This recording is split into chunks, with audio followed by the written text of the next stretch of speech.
पाकिस्तान पर तनकीद करता है इलेक्शन कैंपेन में, जितनी खुलकर तनकीद करता है उतना वोट ले लेता है, कश्मीर में जुल्म के सिलसिले को बढ़ा देता है उतना अपना वोट ले लेता है। नरेंद्र मोदी तीसरी बार वज़ारत उज़्मा का हल्फ उठाएंगे। ये मोदी साहब ये समझते हैं कि इलेक्शन कैंपेन का सबसे अच्छा इनका उसूल है, जो इनका मंजन सबसे ज्यादा बिकता है, इनका चूरन जो सबसे ज्यादा बिकता है। दुरुस्त है कि जवाहरलाल नेहरू के बाद नरेंद्र मोदी दूसरे वज़ीर आज़म होंगे जो तीसरी बार मुंतखब हो रहे हैं। और मोदी मेरे ख्याल से एक शातिर इंसान है, इसमें किसी को शक नहीं होना चाहिए। कभी मजहब के नाम पर, कभी लिसानियत के नाम पर वोट बैंक बढ़ाता है। भारतीय जनता पार्टी इंतखाबात में कामयाब हो गई। मोदी साहब क्या ऐसे आएंगे आप इक़्तिदार में? सारे निजाम को यरगमाल आप बनाए बैठे हुए, पूरे निजाम को अपने यरगमाल बना लिया है। इस वक्त अगर जो सूरत हाल है सामने, तो आप ऐसे इक़्तिदार में आएंगे? होश के नाखून लें। बीजेपी दोबारा इलेक्शन जीत चुकी और हमारे मुल्क में दहशतगर्दी करते ये थकता नहीं है, आए दिन वारदातें करवाता है, दहशतगर्दों को, जासूसों को भेजता है यहाँ पे, लेकिन हर बार मुंह की खाता है, हर बार मुंह की खाता है। तीसरी दफा भी प्राइम मिनिस्टर नरेंद्र मोदी को मौका मिला है इंडिया पर राज करने। और भारतीय मीडिया भी इस वक्त आपको पता है इन्हीं सेठों के चुंगल में है। भारत के जो मीडिया को नरेंद्र मोदी का गोदी मीडिया कहा जाता है। और चलाएं जरा भारत का मीडिया नरेंद्र मोदी के खिलाफ खबर, ना जी, अगले दिन चैनल को ताला लग जाएगा, नहीं चला सकते। मोदी में जो मोदी का मीडिया है, मोदी का मीडिया है, ये गोदी मीडिया है। और मीडिया मोदी सरकार के हाथों बकायदा कठपुतली बना हुआ है। जैसे मोदी सरकार इसको चलाती है वो चलता रहता है, क्योंकि पूरे चुंगल में है, पूरा कंट्रोल है मोदी सरकार का। और गैर मुनसिफाना निजाम को एक्सपोज करने से इनका मीडिया 200% कासिर है, नहीं कर सकता एक्सपोज। इलेक्शन जीतने के बाद ना अब मोदी पहले से एक ताकतवर पोजीशन में खुद को महसूस कर। अभी भी देख लीजिएगा, एडवेंचर्स करने से बाज नहीं आएगा। तो नरेंद्र मोदी की सरपरस्ती में चलने वाली जो रॉ है, उसकी जो अभी अमेरिका और कनाडा में दहशतगर्द कार्रवाइयां हैं वो भी सामने आ गई हैं। सारे निजाम को यरगमाल बनाए बैठने से कुछ नहीं होगा। सियासत इबादत का नाम है, लेकिन इक़्तिदार की हवस देख लें कि उसमें इतना भूखा हो चुका है नरेंद्र मोदी।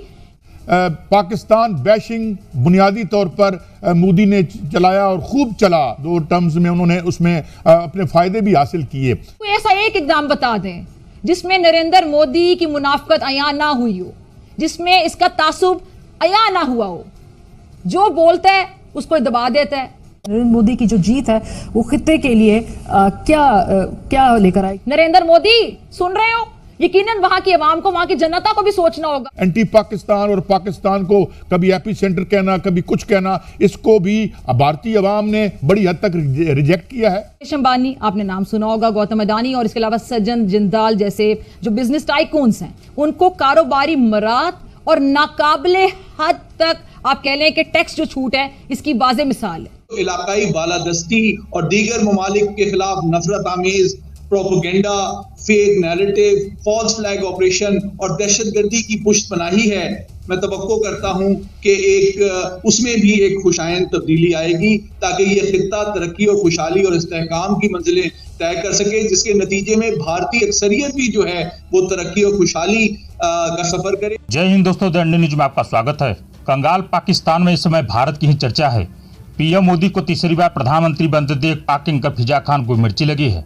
यदि पीएम मोदी तीसरी बार प्रधानमंत्री बनते हैं तो वे जवाहरलाल नेहरू के रिकॉर्ड को तोड़ेंगे, जिसे पाकिस्तानी मीडिया पचा नहीं पा रहा है। पाक एंकर फिजा खान ने कहा कि मोदी अपनी चुनावी रैली में पाकिस्तान के खिलाफ बोलकर अपनी पार्टी को जीत दिलाते हैं। वोट पाने के लिए पाकिस्तान के खिलाफ कार्रवाई भी करते हैं, जो नाकाबिले तारीफ है। यकीन मुराद देकर मोदी सरकार जाती मुफादात हासिल करने की तगोदो में मसरूफ है। बीजेपी एक हिंदू पार्टी ही समझी जाती है और इसका इजहार मोदी जी करते भी रहे। और बड़ा वोट उनकी तरफ शिफ्ट हो गया था नेशनलिज्म के नाम पे, पुलवामा बालाकोट का जो मामला हुआ उसकी वजह से। लेकिन इस बार वो कार्ड बीजेपी का नहीं चला। जरा सोचें। और रिपोर्ट क्या बताती है कि जी भारत के अमीर तरीन अफराद ने रवां बरस अपनी दौलत में तारीखी इजाफा किया है इस नरेंद्र मोदी की मदद से, इस नरेंद्र मोदी की मदद से। और इस सब में अगर नुकसान हो रहा है तो भारत की गरीब जनता का, गरीब आवाम का, जो भारत की गरीब जनता है। हालात बदतर से बदतरीन होते चले जा रहे हैं। तो क्या जो स्पेल था हिंदुत्व का या जो एक मजहबियाती सियासत थी, इसका तिलिस्म इंडिया में टूट रहा है। इस मौकिफ पे लड़े कि वो भारत को हिंदुस्तान बनाना चाहते हैं, और जो उनका 400 से ज्यादा सीटें जीतने का ख्वाब था, उसका भी बुनियादी मकसद ये था कि वो इतनी भारी अक्सरियत हासिल कर लें कि वो फिर भारतीय आइन को जमहूरी, इंसानी हुकूक और सेकुलरिज्म की रवायात से पाक कर सकें। पाकिस्तान बैशिंग बुनियादी तौर पर मोदी ने चलाया और खूब चला, 2 टर्म्स में उन्होंने उसमें अपने फ़ायदे भी हासिल किए। हम कोशिश करते रहते हैं कि नॉर्मलाइजेशन हो, तो क्या एक स्ट्रांग अपोजिशन की मौजूदगी में और मोदी अगर दोबारा एक वीक गवर्नमेंट फॉर्म कर भी लेते हैं तो क्या हमारे यहाँ कोई बर्फ पिघलेगी?